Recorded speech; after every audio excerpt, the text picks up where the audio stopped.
Welcome to My MMA News Radio. Presented by MMA Signatures, featuring weekly special guests, ass-kicking interviews, fight results, and much, much more. Here are your hosts, Eric Kowal of MyMMANews.com and A.J. Hiller of MMASignaturesUSA.com.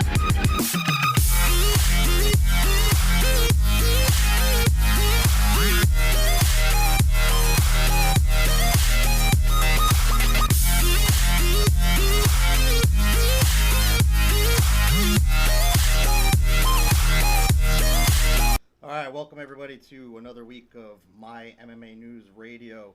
I am joined by my co-host, as usual, A.J. Hiller.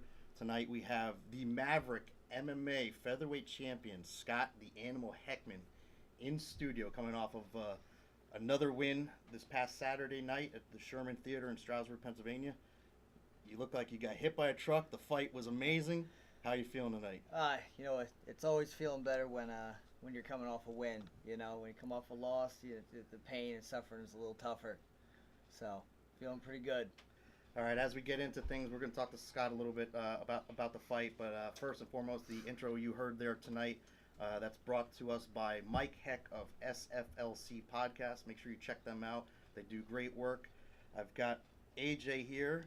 He's got the gym in Stroudsburg. We've talked about that. You were at the fights. You were at Scott's fight. What did you think about it all? It was an amazing night of fights. They went by so fast. I don't think there was a bad fight on the card. We had Pat Cooper fighting out of our gym, his MMA debut.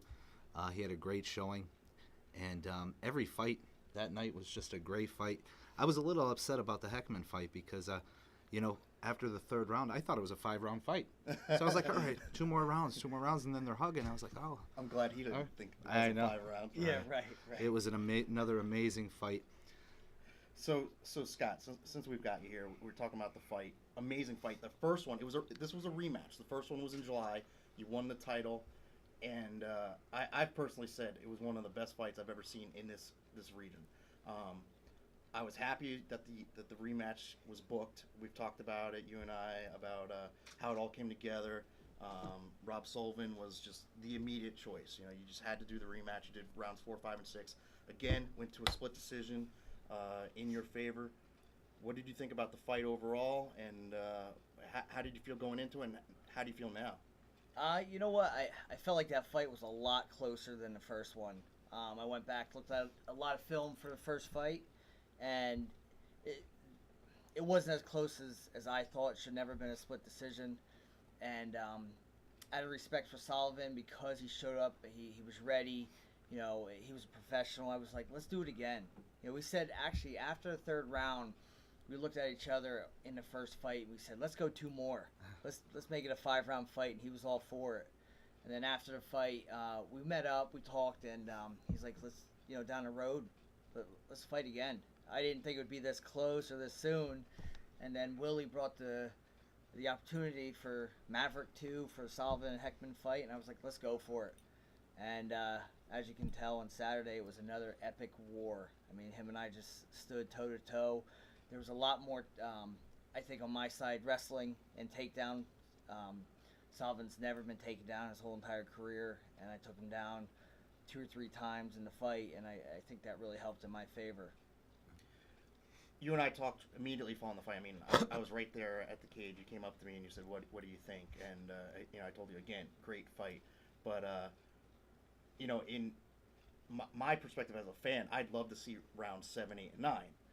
Would love to, but you've got the 2 wins. Do you think a third fight is coming down the road, or maybe the next fight, or how do you think that would all work out? I mean, the fans would probably buy tickets and love to see it again, but do you think it's next? I think without a doubt the fans would buy tickets, because that's what they go for. They go for fights that are entertaining and not boring. Unfortunately, it doesn't quick finishes don't matter. They want to see people just stand toe to toe and bang and really give out everything they have. Immediate rematch for a third fight after beating him twice, I do not see. Down the road, yes. 6, 8, 10 months down the road, yeah. Let me get 1 or 2 more fights, and then we'll bring it back on the table. I think Sullivan, and I've said this from day one, his record does not speak volumes on how good he is. So I think in that time away, we can both get better in different aspects and study each other a little better. He was the away team, I guess you would call it. He came from Baltimore, I believe. Yes. He had quite a few fans there. I mean, there was a Sullivan chant there. It was immediately followed up by a Scotty chant. But I was surprised right off the bat. Like, I started hearing the Sullivan chants. I was like, whoa, this guy. Yeah, this guy he did. He brought fans. a lot of people. I think it definitely sells. It was a great fight. Both fights were great fights. I'd absolutely love to see it. I told Willie, take my money. Yeah. I'll be there for media passes, but take my money. That fight was amazing. So you've got a few lumps and bruises as expected. Any injuries? Anything that's gonna keep you out of the game for a while? Anything that you need to rehab? If you watch the fight, there was definitely a lot of leg kicks, a lot of shin kicks. That was part of our game plan. Is the guy would not stop moving forward. He might not be the most technical fighter, but when you're moving forward with pressure and you'll just take a beating, that's tough to fight. That's tough to prepare, conditioning, and just everything in general. I don't know if you guys noticed that, but was he bigger this fight than last fight? I was just going to say that, Scott. He doesn't look like a 45er. No. He looks like he's 70.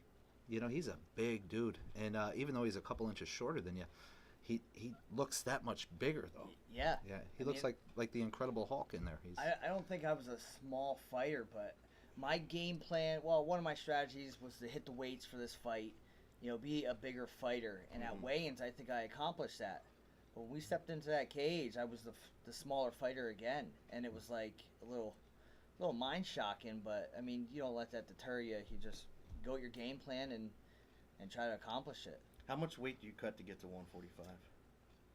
I would say the middle of my career, I was walking around about 68, 72-ish.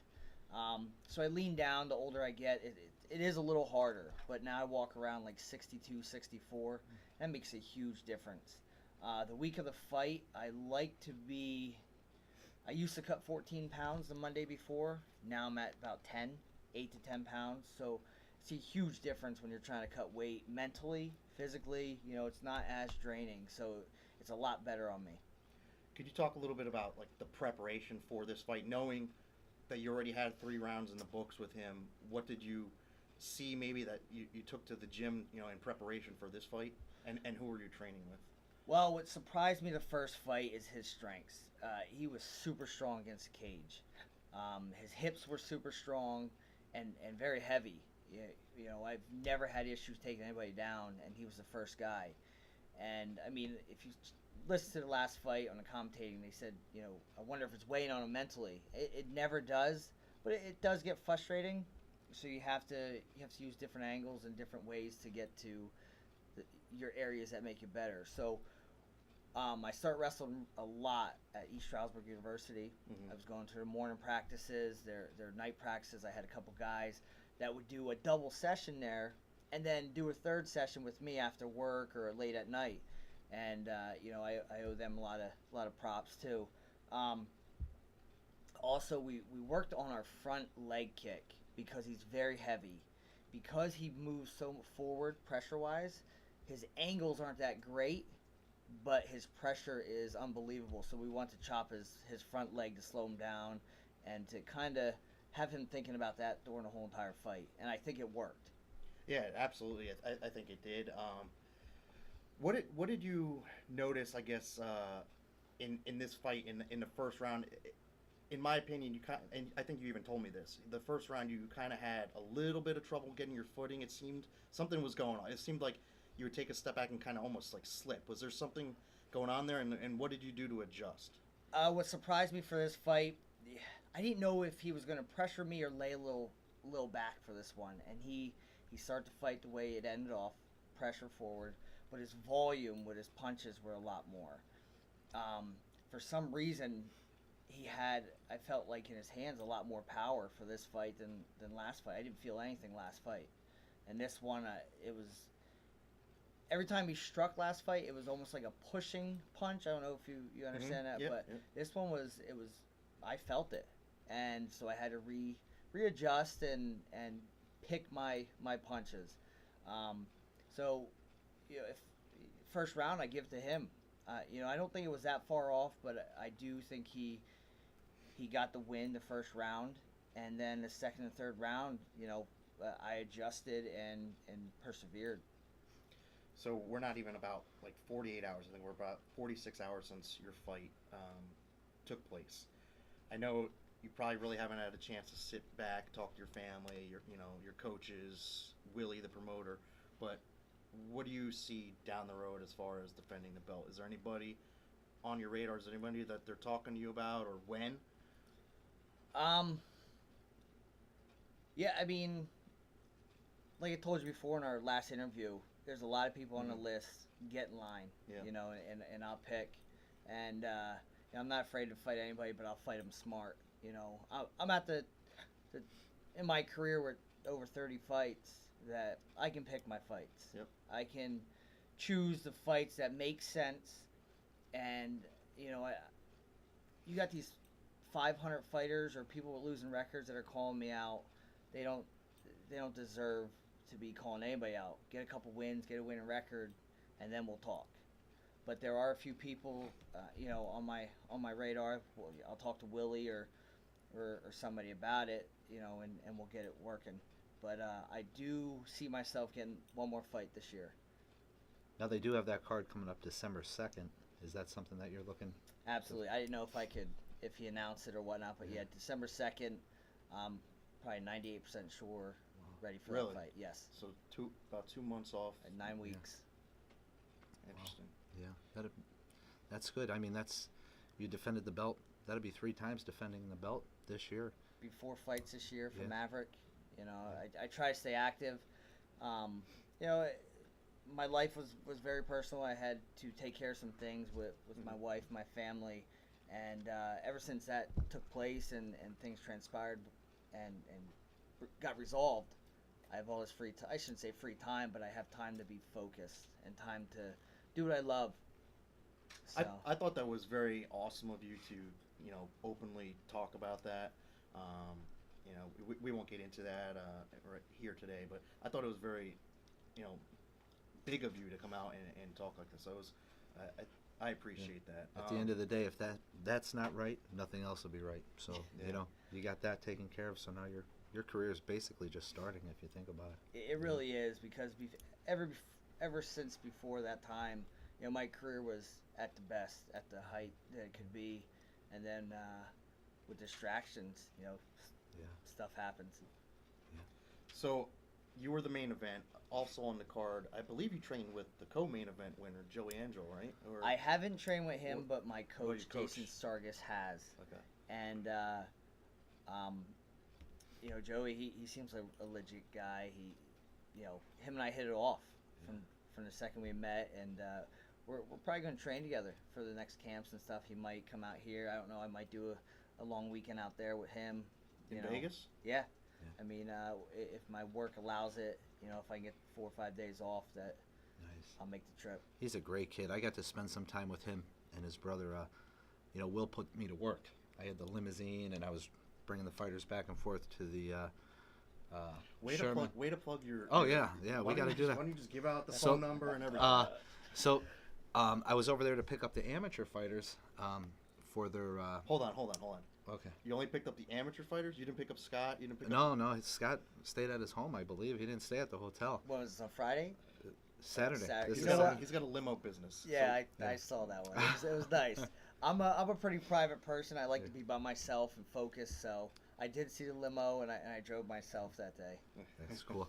But I picked him up, and I was picking up the amateurs at 3:30, and him and his brother actually came out, and they hopped in the limo at 3:30, and we were waiting for more people to come, and we sat and we BS'd for a good 45 minutes, and what a great guy. He's got a great personality. That was actually his 6th win in a row. He lost his first pro fight, and now he's won 6 in a row. And he's going up against a tough dude. I mean, Chris Cataldo. He should be like an action figure, this guy. If you look at him, like if my son came home and said, hey, I just got this Grotalo figure, you know what I mean? Because that's what he looks like. He's got this jawline that comes up. He's built like a brick house. He looks like a Scott Heckman. Yeah. So man, maybe we could start coming out with figures. Yeah, Scotty the Animal Heckman. Yeah, figure. to be honest, I didn't know much about Joey except that he had the 5 wins. I never talked to him before this fight. I've always known Chris. Chris being the local guy, I talked to all the local guys. Yeah. So I kind of thought going in this, I'm like, I'm listening to Chris tell me how the fight's going to go down, how he believes it's going to go down. I'm going in there going, well, Chris is going to win this fight. Yeah. And not that he did anything wrong or bad, but wow, that kid Joey, he took everything that Chris had and then gave him some, and some fight. of those body kicks. You could Did probably you get to hear watch them in it, the back.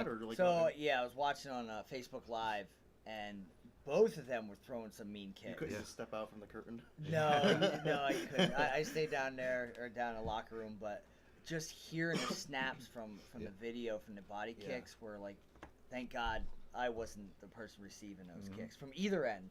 Yeah. I've trained with Chris Cataldo at American Top Team when Carmelo was still involved and whatnot, and he's a tough dude. Yeah, he is. So for anybody to, I shouldn't say do work with him, because it was a pretty close fight, back and forth, but to just hang in there with Chris, I give my hats off to him.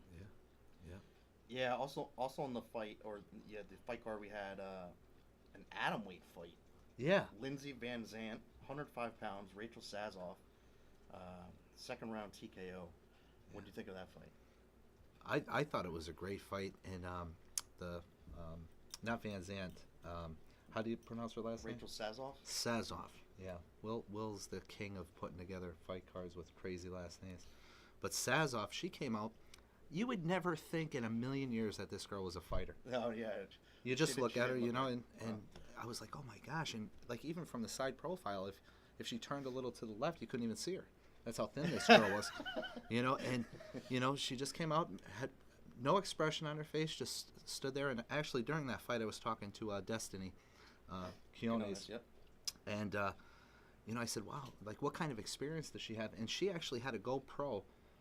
She had a very short amateur career because there was no opponents at 105. The only atom weight opponents that she could get were professional. Yeah. But Van Zant went to work on her. She's definitely girl's no legit. joke. Yeah. Another fight. Now there was a beef here with these two guys before it happened. All via social media.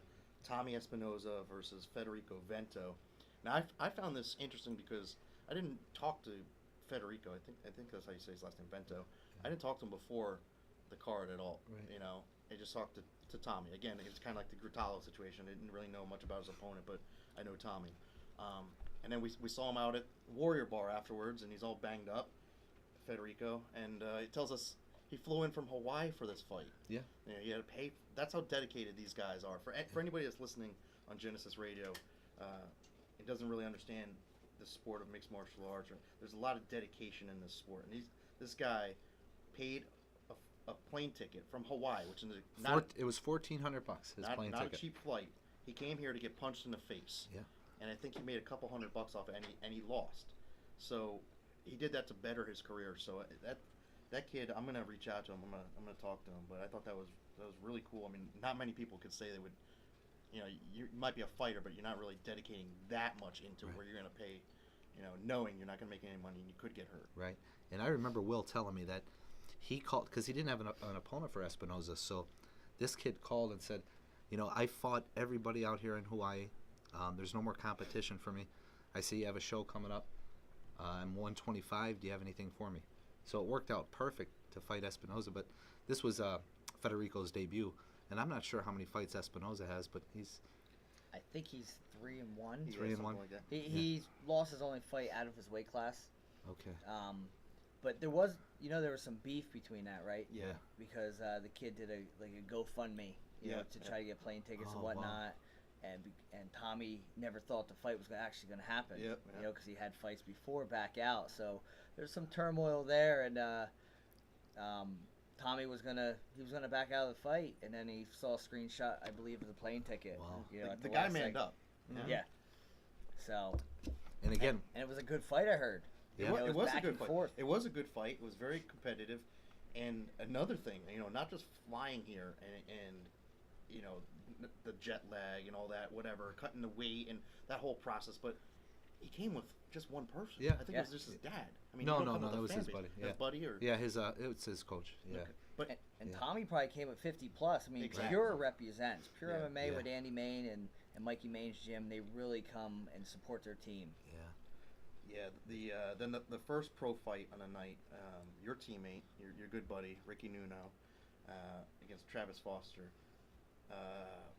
Another amazing fight, and I gotta find out what Ricky does with his hair. This guy went through, like, I think it was the third round, and his hair was like he was still modeling, and then he shows up to the bar and he looked better than everybody at the bar. Yeah. Man. So Yeah. I gotta find out what Ricky does with his hair. I'll give you his contact, his barber's contact. And his But- opponent, I mean, came from Florida, right? ATT. No, from I believe Oh, Jackson. Albuquerque. Yeah. Jackson, Albuquerque, New Mexico. Yeah. So that's another one. Yeah. That's another example. So again, that just shows you there the quality of fights that Maverick's putting on. It's only their third card, but you've got guys, Joey Angelo flying in from Vegas. You got this guy Federico from Hawaii, Trav Foster from Jack Winks in Albuquerque. Yeah. So there's guys coming from other regions and big gyms Yeah. coming here to fight. So And we're working for Maverick 4. He's working on an opponent for Matt Hamill. Yes. So that'll be Did you hear the opponent? yeah. Okay. Yeah. Yeah, that I might have to sit out that one Yeah. to watch it. Yeah, so that'll be a good But show. what's nice is they had all these people flying out, and I believe this was the biggest attendance they had so far. Yeah. For Maverick 3. oh, Yeah, it was packed. It was packed there. great card. Yeah. So what did I mean? You're friends with Ricky. What was his mindset? Did you get to talk to him? Like, his fight was the first pro fight of the night, and then there's 4 fights. Did you get to talk to him after his fight, but before yours? And I talked to him a little bit. You know, when you're coming off a fight, you really don't want to hear it. Yeah. You know, winning is a little easier to hear your mistakes and stuff like that. You're on a high, but after a fight, it's so new. You know, you really don't want to dwell on it. And to be honest, I was super proud of Ricky. You know, he has a boxing background and no wrestling, and we practiced a lot of wrestling. And in that second round, I think Ricky out wrestled a wrestler. Yeah. You know, he took him into deep water and made him tired. You know, in that third round, you know, it started to shift a little bit. You know, maybe fatigue set in. I don't know the issue, but there was a lot of openings that his opponent was showing that were easy for a blast double, for anything. So he kept throwing the same combination: overhand jab, overhand hook. You know, and I think it might have took him out of his game plan, but you know, all in all, I think there's a lot that he could have learned from this fight. But he's in good spirits and knows that he gave it his all in the cage, so we can move forward with that. Yeah. I really thought he was going to take it that third round because the guy from Albuquerque took the first round. Ricky took the second round, and that other guy just looked gassed. Yeah. You know, so I was like, all right. He was a big guy. He was. Yes, he built. was. And Ricky's a big guy. Yeah. Yeah. You know. Also on the card, we had about 8 amateur fight. No, 7. We lost I think it was a title fight. Mike DeLuisa versus I'm gonna butcher this guy's name. I always do. Steven Zacharakis. That was Mike DeLuisa. If you haven't seen this guy fight, you know, he's got some power. I know Scott, you've trained with him. Yeah. This guy's got power in his hands. So I wanted to see this fight. I was actually really bummed that fight got canceled. Now that was for the 70 title, right? So he. Well, Mike won the 165. They have a 165-pound title in Maverick. He won that title, but I believe this was moving down I think because it was 55. Yeah, I think it was moving 55? down because LJ Raboli's going pro, and LJ Raboli is the champion Oh, all at right. 155. So LJ's going pro. Wow. So I think they might have been vacating that, or I'm not too sure. I got to talk to Willie about that, but I believe it was a 155 title fight. But right away, the same night, Mike got another opponent. I can't remember the guy's name. I don't know if you were there. Yeah. When Came in a cage, and that was Avery. His name was did. Avery, I think. Is that his name? Avery? You know, I'm not sure. But they got into it right there in the cage, so that's an exciting. Yeah. That's good. That's gonna be a good one. Yeah. Then we had Devin Estes. She won the amateur strawweight championship. I kind of saw that one coming. You know, I like Destiny Quinones. I like Kai. I like those guys there, but I kind of saw this one coming. Devin's fought pro Muay Thai. Oh yeah, she's got a lot of experience. Those kicks she came out with were vicious, even with the pads on. You know, the shin guards.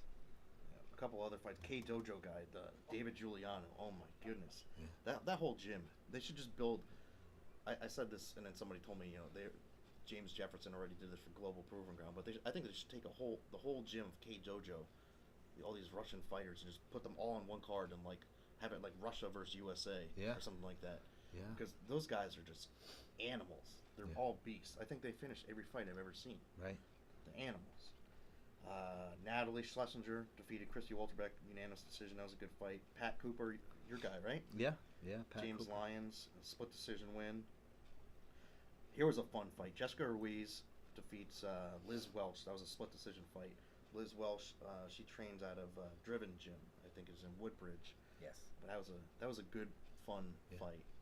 And what else we had? We had Lisa Gardner, or Lisa Ettinger taking on Melissa Gardner. That was a unanimous decision. And then the first fight of the night, Ness Cardenas defeated Marvin Munson. Yeah, he's out of Ness is out of Kai's gym too. Kai had 3 guys on the card, but he was that was one of the only finishes that night too, right? Yeah, there was a couple finishes. Yep. There was. But Devin finished. Then you had the Giuliano fight. Yeah. So there was like 4 finishes. You're right. But that was the first time I've ever seen, especially on a regional show, 4 female fights. And females, they give 110% all the time. There's never a boring female fight. But I've never seen 4 female fights on a regional show. I don't know about you guys. I don't think the UFC's ever had 4 females on a fight card. Just like the Ultimate Fighter finales and stuff like that. But, yeah. No, I think Bellator did it once a couple months ago maybe. There's been a couple promotions. Then of course Invicta's an all-female card, but great night of fights. I'd love to see the December card when it comes together. Like you said, Matt Hamill. We know the main event, but I'm not going to talk about it because Willie hasn't given us that go-ahead yet. No contracts are signed yet, but imagine that. Yeah. Matt's on the card, Scott's on the card, defending his belt. Who else? Mike De La Loaiza might be on the card. Jesus. I mean, Ricky Nuno comes back. What if Joey Angelo comes back? Yeah. Then you got Lindsay. There's a lot of good fighters that can come back, and not many injuries, I don't think, on Saturday. Yeah. So it'll be a nice card. Yeah. So we're gonna go to a quick commercial for one of our sponsors here. We're gonna talk about Combo Hitter, and roll it. Ladies and gentlemen, in this corner, the undisputed, indestructible Combo Hitter! The newest innovation in punching technology, the Combo Hitter. It's safe for all ages and physical conditions, easy to install, adjustable, reduces trauma. The Combo Hitter is your perfect punching partner. Official sponsor, FightTVPlus.com. All right, so we're back. We're just wrapping up talking about Maverick MMA 3 over the weekend. Scott, you said you're ready to come back. No injuries. You'd like to come back on that December card. A bunch of guys calling you out. No set names yet, but what do you do now? I mean, you had this fight. How long? You got banged up a little bit. I mean, I imagine it's hard to walk at your muscle. I mean, it's got to hurt. Your muscles and everything got to be sore. You're putting every bit of energy into it. So, what do you like? What happens now for you to go back to training? You take a week off? Do you take 2 weeks off? How does it work? I probably will take a week off, and then slowly let my body just ease back into it. I mean, I'm already in shape. Taking a week off is really not going to deter me or lose my strength conditioning or where I left it off at. All that much. But we'll take off a week and then ease into it for a week and then amp it up. So before you retired, you came back this year, but before that, you fought in Cage Fury fighting championships. You fought for a number of promotions, but you were the champion over there for CFFC. Like you said, you've got like 30 pro fights. How many amateur fights did you have? Do you remember? 2.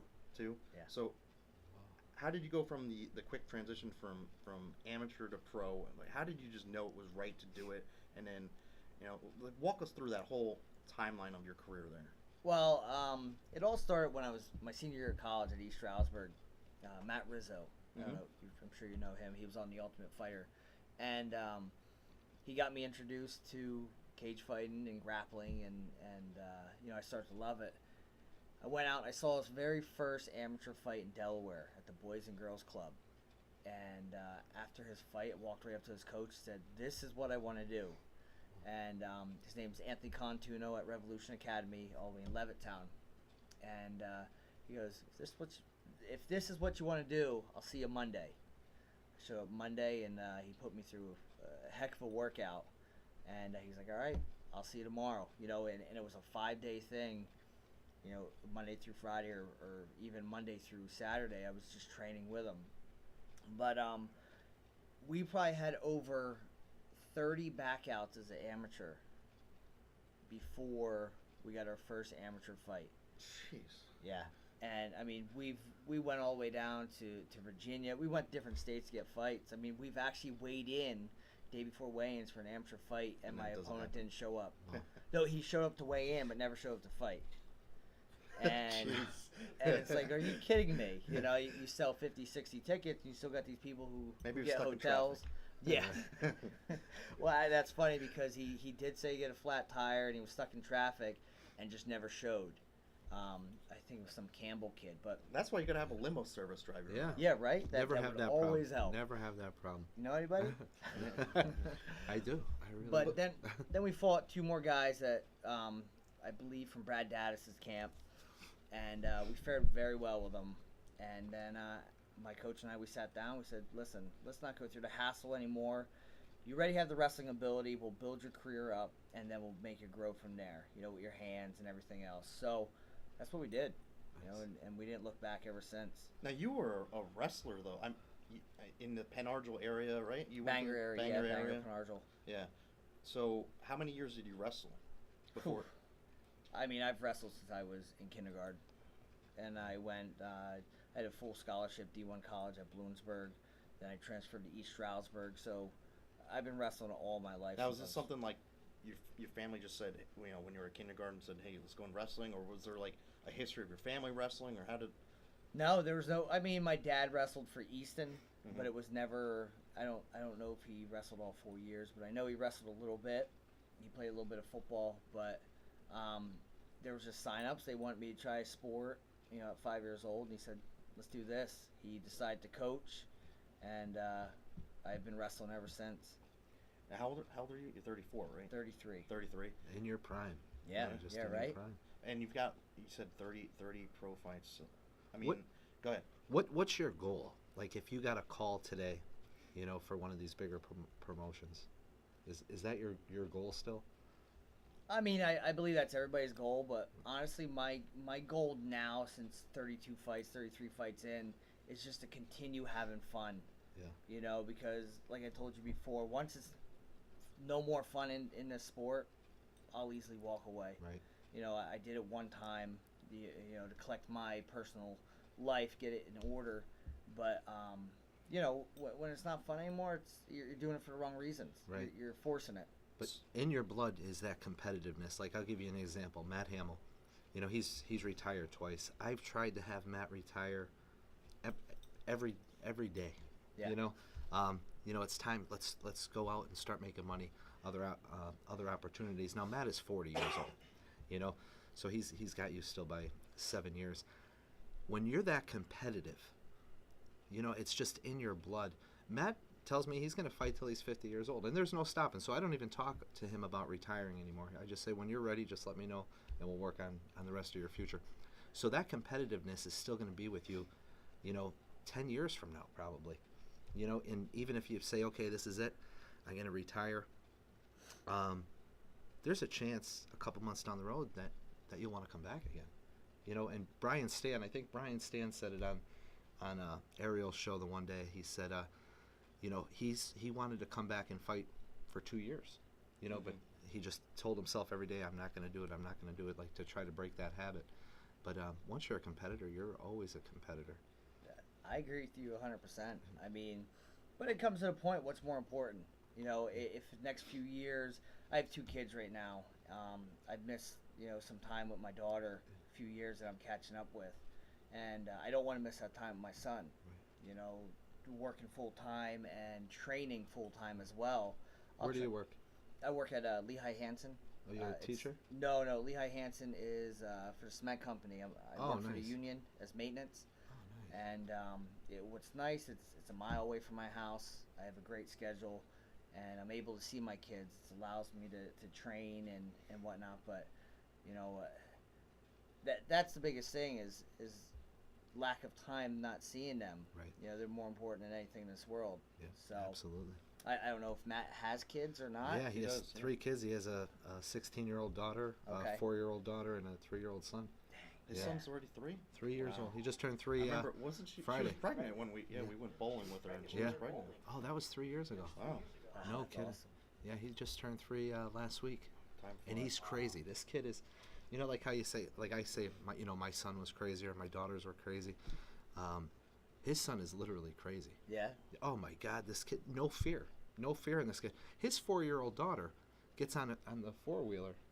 I'll show you videos and 45, 50 miles an hour with little Matt on the back.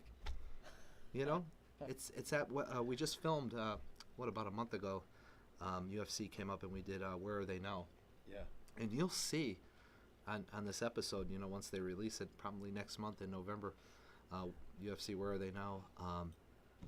Zip line, like little, he was 2 at the time, and we put him up on the zip line, and he's 10 feet off the ground, no fear, just I'm still laughing. trying to teach my son how to tie his shoes. You're talking 2 years old. Get him Velcro Still shoes. diapers, There's no time for that. Speaking about retirement, I don't know if I read this correctly. Is Chuck Liddell coming back? He's expressed interest. Scott Coker, Bellator president Scott Coker, has said he has not had the conversation. But I saw an opponent that he picked out. yeah, so what happened was somebody asked him about Chael, because obviously Chael's in Bellator and there's a name, and Chuck said, Chael would be an easy opponent for me.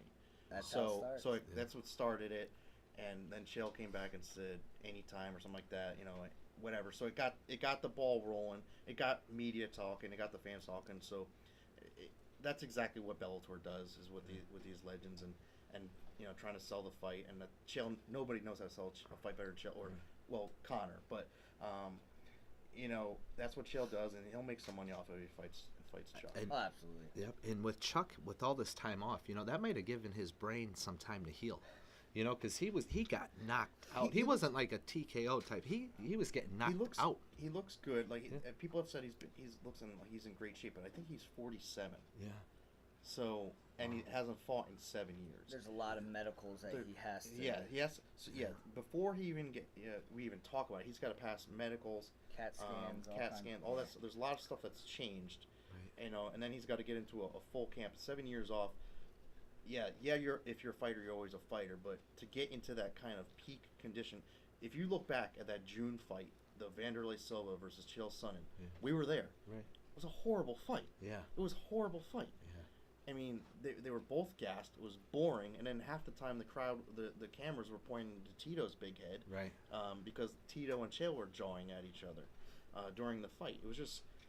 It was boring. If you think about it, though, Chael fights boring. He's a wrestler. He brings you down and he grounds you. And grounds and pounds you. Yeah. His fights are usually.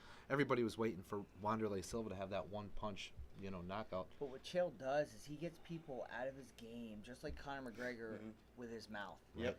Because then they don't put the process in of what their game plan is, so they want to just knock his head off. Yeah. And that, I think, helps him, in his fights, because people fight very aggressive then. Yeah. And he's talked himself into 3 straight title fights, Chael. Right? 2 against Anderson and then immediately against John Jones. Just his mouth. Yeah. I don't even know if he was ranked at the time. No, He's he the wasn't. first guy in UFC that I think had 2 fights signed in the UFC, like 2 different dates. Yeah. Right. Yeah. Yeah. Well, he sells. He does. That's interesting. I got to ask you though, Scott, since you're here and you brought it up. You said I'll fight until it's no longer fun. So for anybody who might be new to this, tuning in on Genesis Radio, maybe not a big mixed martial arts fan, what is fun about getting punched in the face? You know what? First off, let's not do it for the money. You're not fighting for the money. You know, I was raised of always competing, always in wrestling, football, whatever. So I have that edge, and just being on I guess you can say, a stage atmosphere is what I love. I love performing for people. I love the cheers. I love the gratification I get after I've trained an 8-10 week camp. You know, it's all the hard stuff. Everything is hard up to weigh-ins. Once you step in that cage, it all falls in place. It just clicks. So for me, that's fun, you know. And then afterwards, now it's just being able to see my kids, you know, seeing the smiles on their face. That just makes it all worthwhile. Now, are the smiles because of your cuts and bruises? Well, now they're getting old enough to understand. My son isn't; he's only 2, but like he'll touch the bruises and stuff like that. But my daughter, you know, she'll understand. She'll give me a big hug afterwards. She calls it wrestling. You know, we don't let her watch it and stuff like that, but she knows what I do. Actually, for 46 hours ago, you know, getting punched in the face, you actually look good. Thank you. You know, He always looks good. Yeah. I try. We saw, you know, Federico at the bar the other night, and he literally, I would have liked to see him the next day, and he was such a nice kid. That eye's got to be swollen. Yeah. That next day, he must have been a wreck. Hey, let's shout out to some of our sponsors here. Campbell's Tree Service, 3 generations of tree service, landscaping, excavating. They do it all. Free estimates. Call 570-595-2190.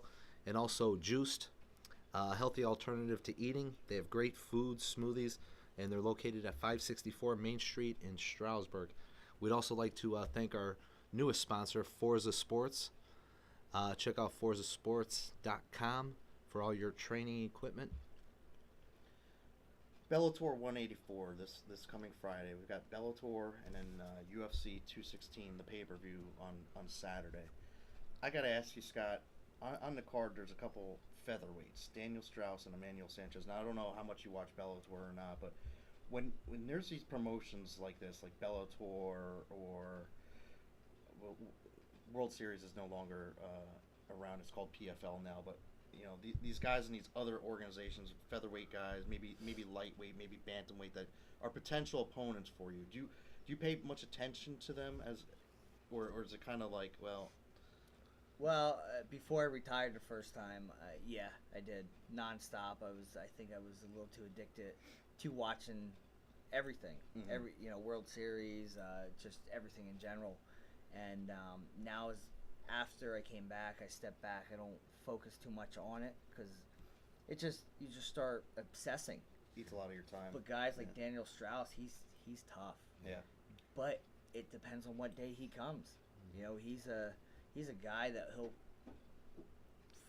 win 10 fights in a row, and then he'll get a tuna can, and then he'll just immensely break.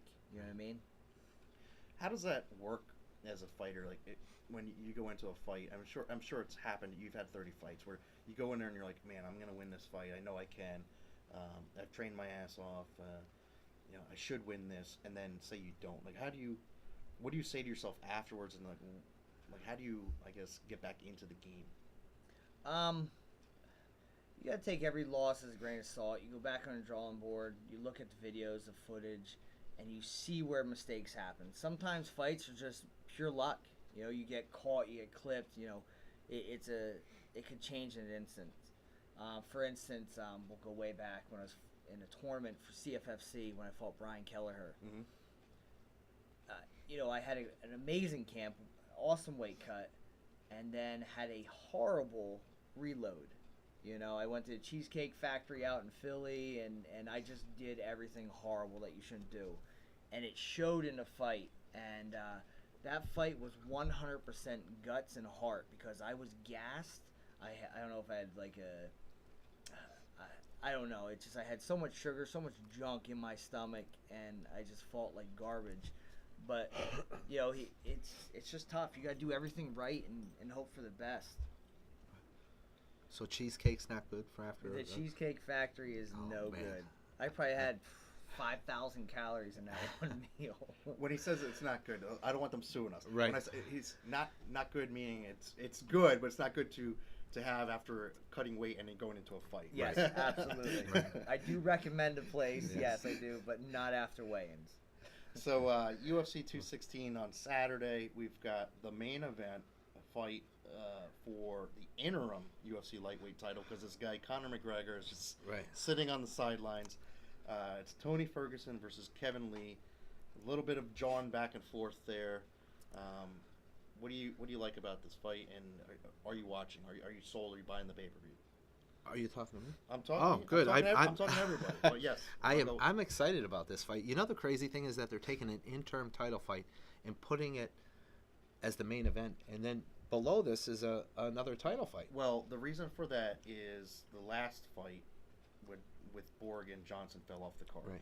So that's why that one's there. They don't want to try to sell that as the main fight, and then something happens to Borg again or something like that, and then what do you do? Yeah. You know, you can't have that fight get scratched twice as the main fight. I'll tell you what, Kevin Lee. I mean, both these guys are still young. They have so much experience. This fight has the potential to be fight of the year, if you think about it. I mean, they're both. I disagree. I think Rob Sullivan versus Scott Heckman. Okay. I'll take that. I'm just talking about in the UFC. That the Heckman and Sullivan will be, for the whole world fight of the year. I'm just talking about the UFC. Nice. But no, this has the potential to be an amazing fight. And it's funny because Kevin Lee he's playing this part now where he's dressing with he's trying to be like a superstar, and it's like Conor. And it's working. He's got a lot of people talking with him, and it's actually pretty cool because Kevin Lee, one of the guys that I sponsor, he fights out of Floyd Mayweather's camp. His name is Rocky Marzan. He just won his third pro boxing match this week, so he's 3-0. He trains with Kevin Lee out there at Floyd Mayweather's gym, so that's pretty exciting. So if I had to pick a winner of this fight, I'd have to go with Kevin Lee. What do you think, Scott? I like Tony, man. Do you? Yeah. I think Tony, he just throws it from every angle, and he doesn't stop. He's long, he's lanky. It's like he has a good style. Yeah, he definitely does. It's gonna be a good fight. I like the way that Tony's coming out with this new persona, this new personality. Did you see last week? Him and Purdue might be separated. I was hoping something happened between them. And he didn't back down at all. He's 155, and he's telling the former heavyweight champion of the world, "Go F yourself." Right. So I thought that was interesting. I don't think he's not fronting on that at all. No, I think what is happening here is I think a lot of fighters are starting to realize, hey, this worked for Conor. It got him a payday. It got him into title shots. Yeah. Look at the top-paying fighters. There was Ronda Rousey, who was known as Rowdy. She had this attitude. Yeah. Then you've got Conor. Michael Bisping. Bisping. He was like probably the top one before both Conor and Ronda. Yeah, and then we mentioned already Chael. So I think these fighters are realizing, hey, we're not allowed to have sponsors anymore in the UFC. Right. Or at least showing on TV and stuff like that. You can't. It's Reebok or nothing or whatever they give you. So the only way to promote themselves is be the bad guy. Yeah.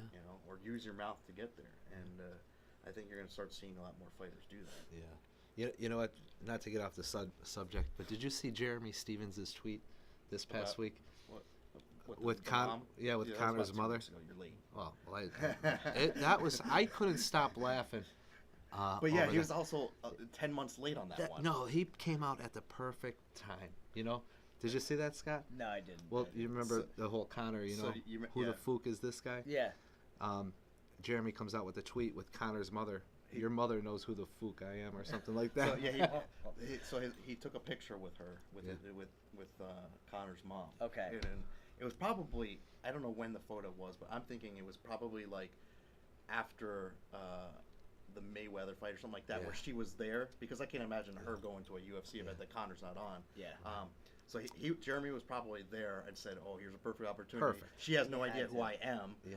Took a photo with her and then tweeted it out and said, It was "Your mom awesome." knows who." I'll tell you what, Jeremy Stevens and their camp, they're very smart. I trained out there, and they plot things out, like with Dominic Cruz and stuff like that. Dominic Cruz, I think, is one of the most intelligent fighters out there. Yeah. You know, he breaks things down. Like, I'm excited to see this Jimmy Rivera and Frankie Edgar. That's a good. Yeah. Or not Frankie, sorry. Dominic Rivera Cruz. and Dominic Cruz. Dominic Cruz fight. That's going to be incredible. Yeah.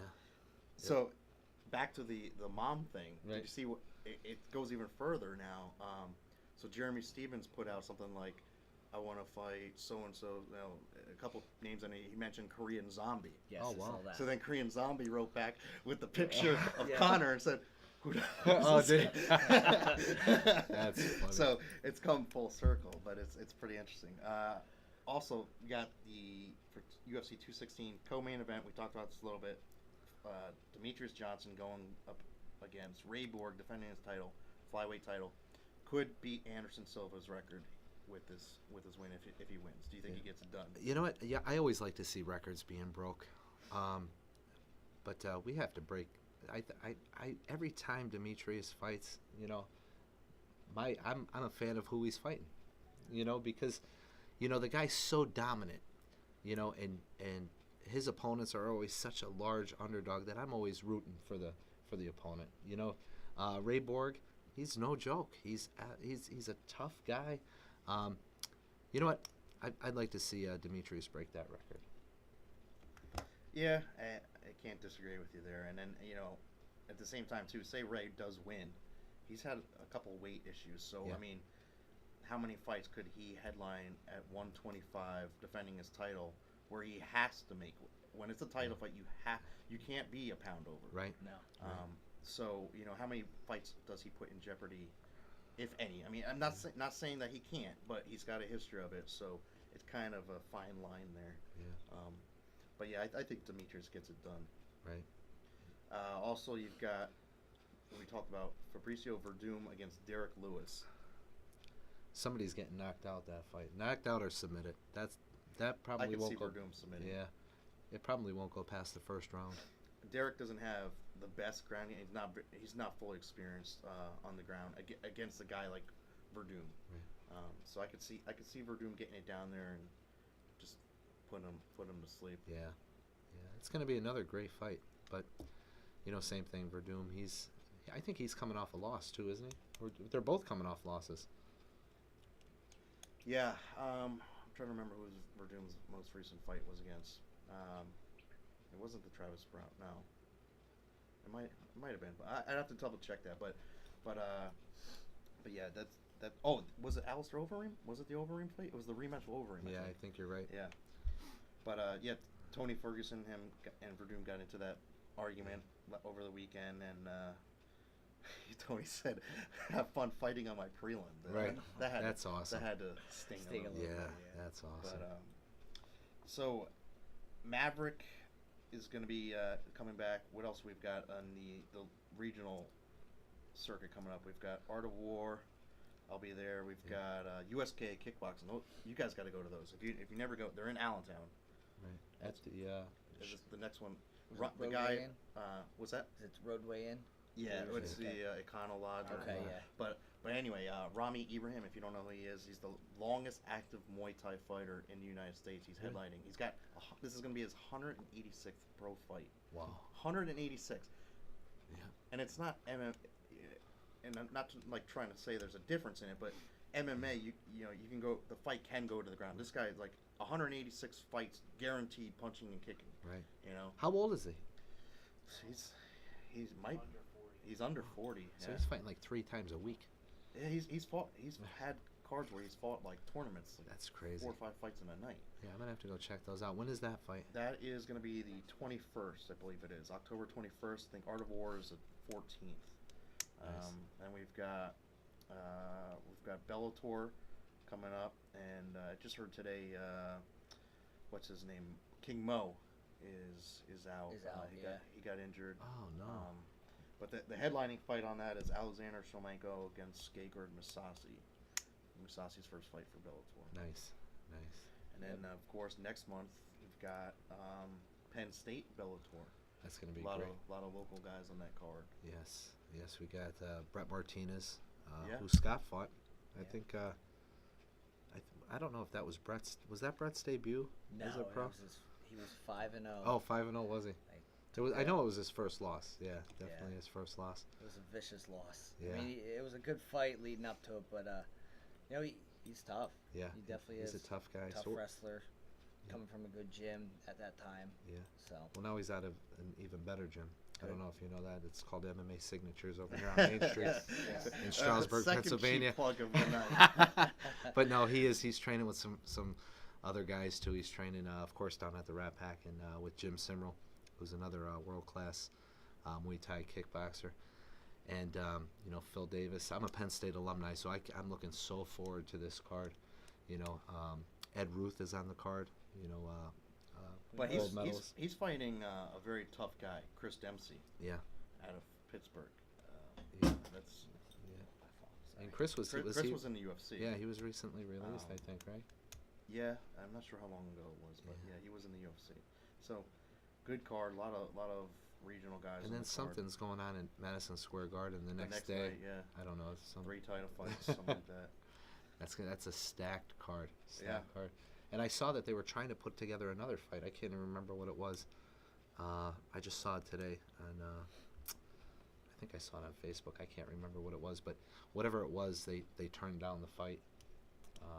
It'll come Well, to we're me. supposed to be breaking news here, and Oh. you don't have. The I news, know. You don't know who it is. I thought you would know. You got the news site, right? I'm not I sure sell what- autographs, Well, you didn't tell drive me. limos, and have a gym. You just said I heard something and it didn't happen. But Yeah. anyway, we've got to wrap it up. We're almost out of time here.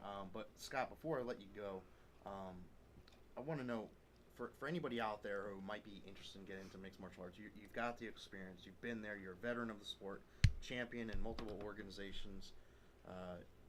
You've had a whole career, as you said, since kindergarten, competing. What advice would you give somebody going in or who has an interest in getting into mixed martial arts? You know what? My advice is just go for it. It's probably been the best thing decision making I've done in my life. It's opened so many doors. It's given me so many disciplines with respect, with self motivation, with diet training. You know, it's really good. You know, and like I said, it opened up a lot of doors for me. Going to college, picking schools, getting a job. So, you know, it disciplines just with self-defense alone. It helps you with, you know, just feeling good. There's so many benefits from just the sport itself. You don't have to fight. You can just do the kickboxing, the wrestling, the jiu-jitsu. Just pick an art and go with it, and then take it from there. But, you know, it's been the best thing I've done in my life. Well, we really appreciate you coming in. I mean, like you said, not even 48 hours after another war with Rob Sullivan. Great title defense. You're still the champion. You've got the belt. Looking to defend it again probably in December, maybe early next year. We wish you the best of luck. Thanks for coming in. And that'll do it here for us on MyMMANews Radio. Thanks for joining us. We'll look forward to meeting with you guys next week. We'll let you know throughout the week who our guest is going to be in the studio. And we'll talk to you next week. Thank you.